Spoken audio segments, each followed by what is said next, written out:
Today is a very special day. We should be excited, um, very joyful, because we have freedom. Some generation didn't have it, and they had to pay with their sweat and blood. Whilst we prepare my session for presentation, I think in the name of Independence Day, I would plead with all of you to be on your feet as we sing the national anthem. And our sound engineers, if you could help us.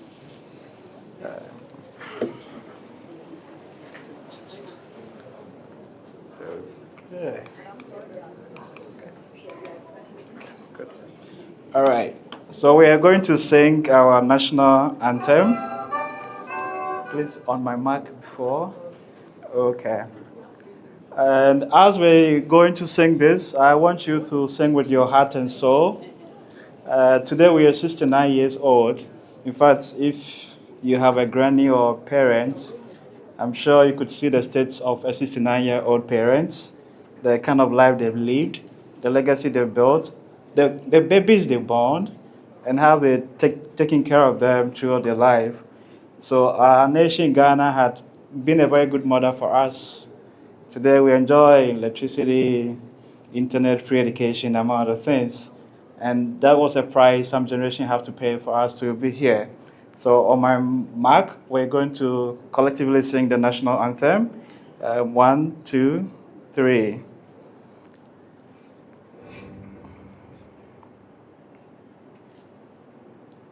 Okay. What is happening? Okay, so with the...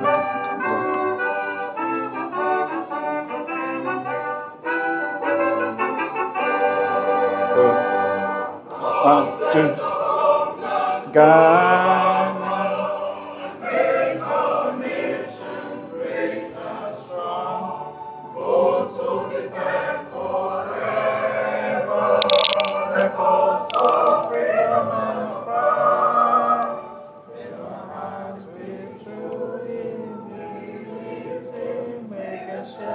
You should be excited.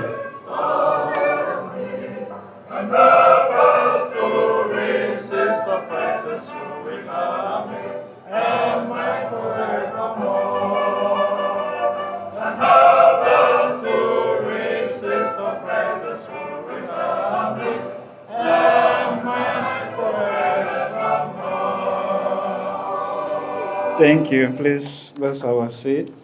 Could you please push the screen forward a little bit for me, the team? All right. So today is a very special day, as I shared earlier. We're 69 years old, and I think about 90% of the population here are still under 25. We have few 40s, 50s. Do we have a 69-year-old here? Yes, we have one. It's Ghana. All right. And please, if you can tilt it so the people on the side could have us. Good, right. Thank you. So as we look at Studentpreneur Innovation Festival on the team, okay, I need to get closer a little bit. Freedom to create, emerging technologies, and the rise of the Africa studentpreneur.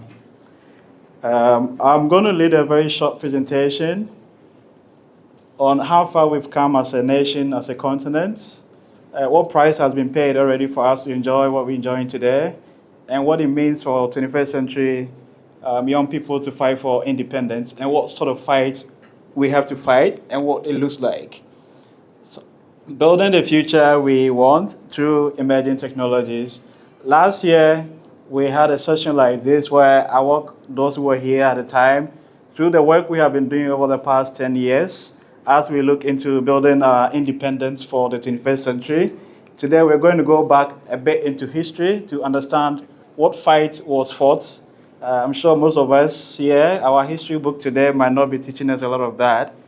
My name is Joshua Opokwajima, and I lead the IoT Network Hub, which is a 10-year organization funded to ensure that Africa will prepare for the future and what is coming. Aside that, I lead a number of startups and organizations in the country. I had a chance to work with a number of government agencies. I work with the universities in Ghana. I do a lot of work within the ecosystem as far as technology, young people, education, and entrepreneurship is concerned. So today we're looking at the fire for freedom. 6th March today. I'm sure every Ghanaian is excited. It's also a public holiday, so no stress from work. And as we begin to reflect what it means to have independence today, what 69 years have meant for us, some of the things that is very exciting was that Ghana was the first African country within the Sub-Saharan desert, Sub-Saharan Africa, to have gained independence. What it means is that we became the model for other countries to learn from. That was a path our forefathers set for us. And that has also led to a lot of things that have been for us. So one of them was shaping our destiny as a nation. Because of the fight our forefathers fought for independence and being the first African country, it's put Ghana on the map globally for our destiny being set. Outside that, it also helped us in building our own systems. The fight for independence gave us the power, the autonomy to have control of our resources, to start building our systems. And through that, we have most of the industries that we know of, from Akosombo Dam to all the things you know about what Nkrumah leadership did at the time. That was the freedom they had to fight for. Because before then, they didn't have that freedom to do all that. Then we also have owing of our innovation. I'm sure most of you have heard that some years ago, Ghana, we were building our own cars, our own shoes, our own television set, radio set, among other things that were happening in the country. At the time when they fought for freedom, they had the power to also build their own innovation. We'll see what's happening today. Then finally, we have the opportunity to, once in our lifetime, to create our own future, which was also part of what our forefathers, led by Nkrumah, envisioned for our country. The kind of Ghana they saw at the time where education was free for everybody. Jobs were available in abundance. Minerals was accessible to Ghana and Ghanaians to build our economy, among other things. So this is what freedom at their time meant for them. Ownership of the resources, the ownership to build their own systems, the ability to shape their own destiny, and the freedom to build their own innovations. That's what was captured in the fight for independence in 1957. Now, as I mentioned, the 19th century to the 20th century, all the fights that Ghanaian forefathers led also inspired other African countries to fight the same battle. And it also was culminated in what they call the African unity.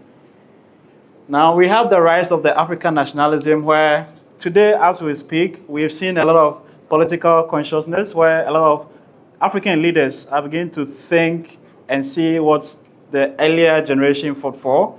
And we see the likes in Rwanda, in Burkina, among other countries. And in Ghana too, after we have resetted our agenda.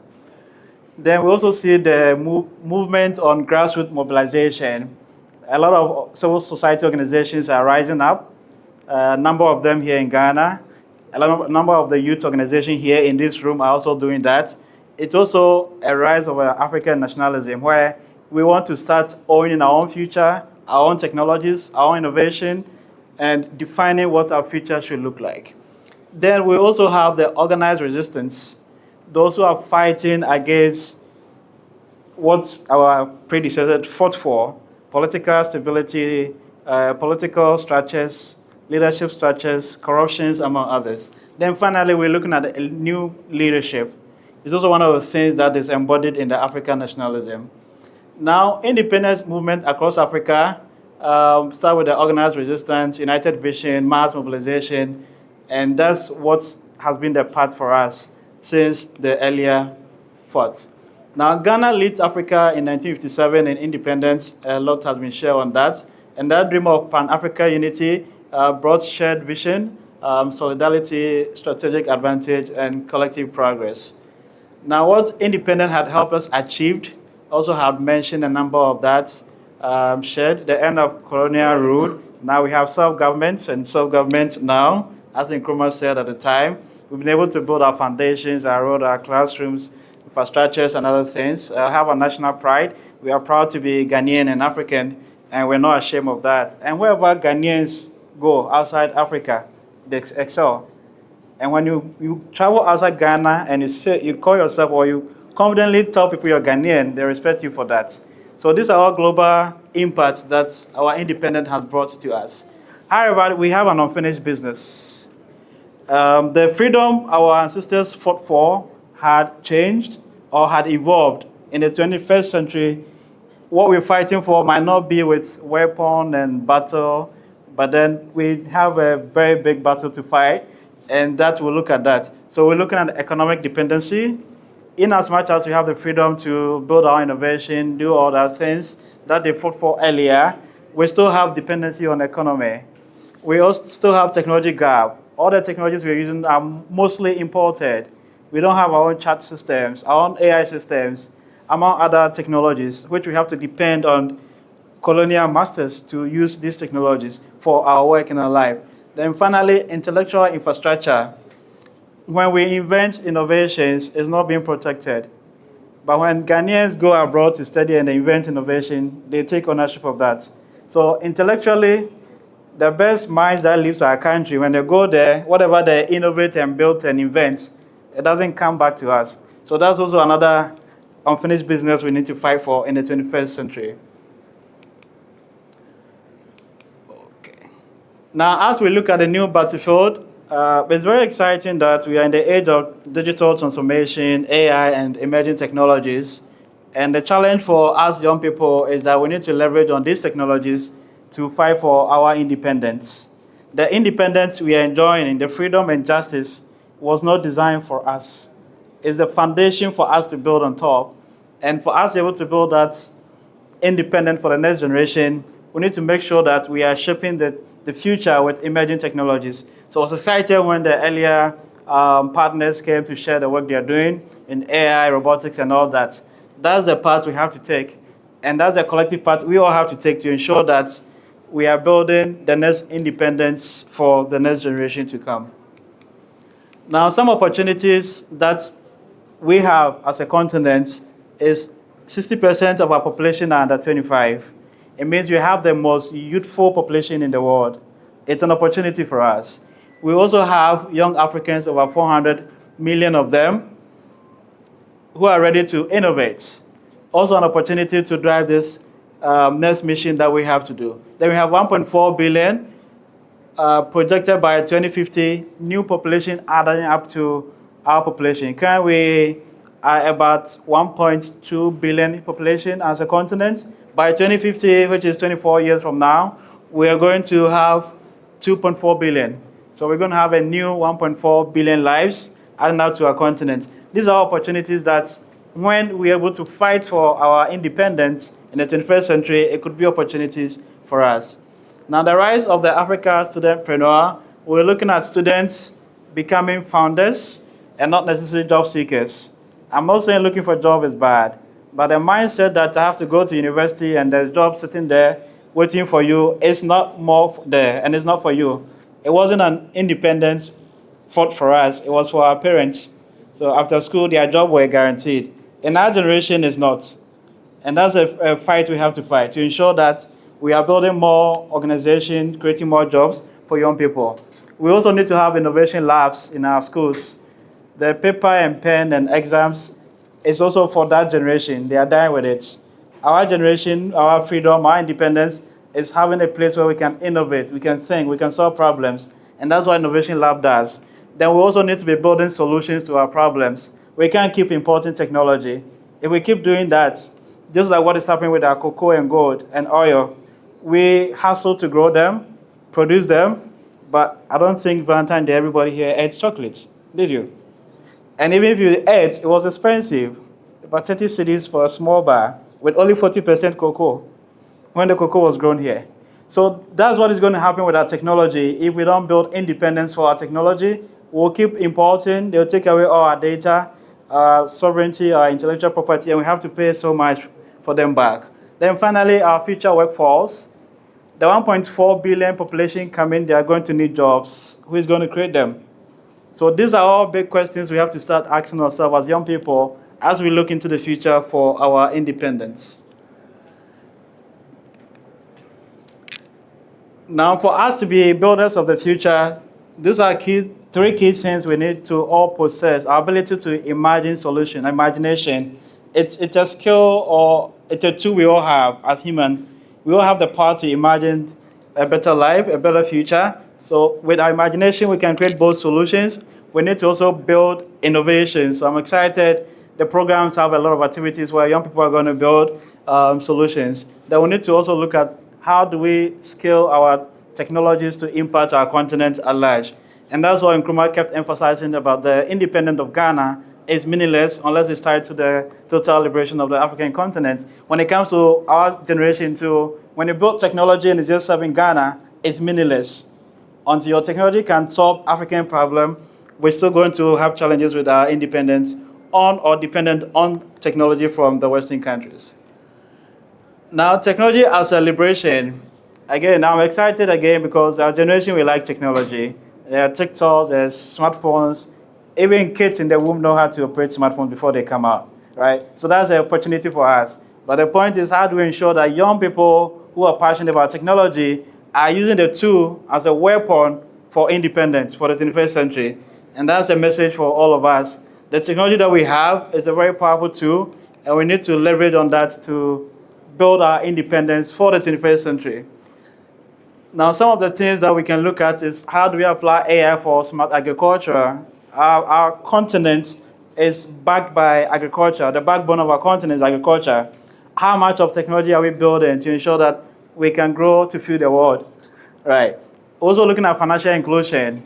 Right. We have challenges when it comes to infrastructure and delivering finance to every person in Africa. With technology, we can leverage on that. We've seen what mobile money have done. How do we take that further with AI to ensure that everybody can have access to financial inclusion, among other use cases?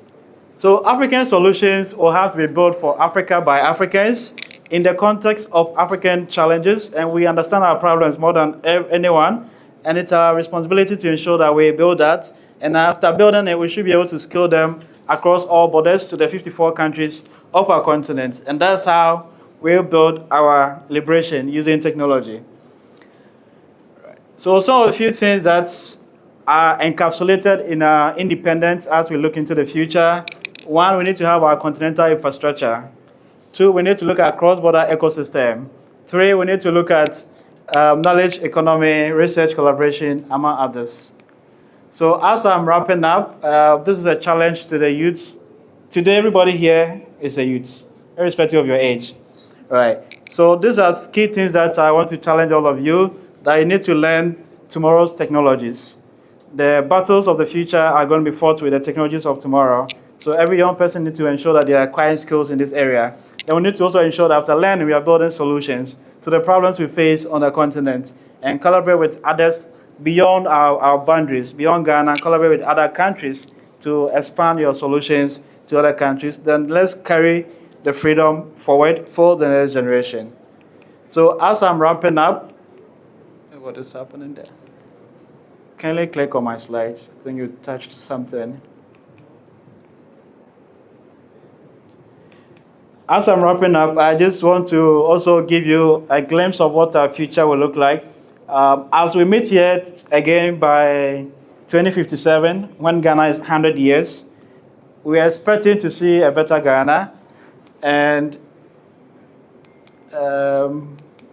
okay, so this is the kind of Ghana we want to see by 2057. By 2057, when we're having our Independence Day celebration, which Ghana will be 100 at the time, I don't know if some of us will still be alive, but I know a majority of the young people here will still be alive in the next 32, 3 years to come. Right, so this is a new Ghana we need to envision. What is happening with my laptop, Chief? Okay, right. So I'm just wrapping up. Just want to give you a picture of what is possible. And Ghana is not the first to imagine this sort of development. All the developed countries are building their cities of the future.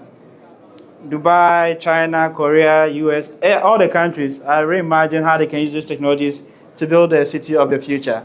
Now, as I end my session, I want to challenge all of you that the future that we saw, if we don't build it, nobody is coming to build it for us. So if not now, then when? We're going to collectively Read what is on the screen. 1, 2, 3. If not now, then when? If not us, then who? Right. We continue with this too. I am Ghana, I am Ghana, I am Ghana. And arise, arise, arise, Ghana youths. Arise for your country, arise for your continent. Let's make Ghana rich, great and strong again. Thank you.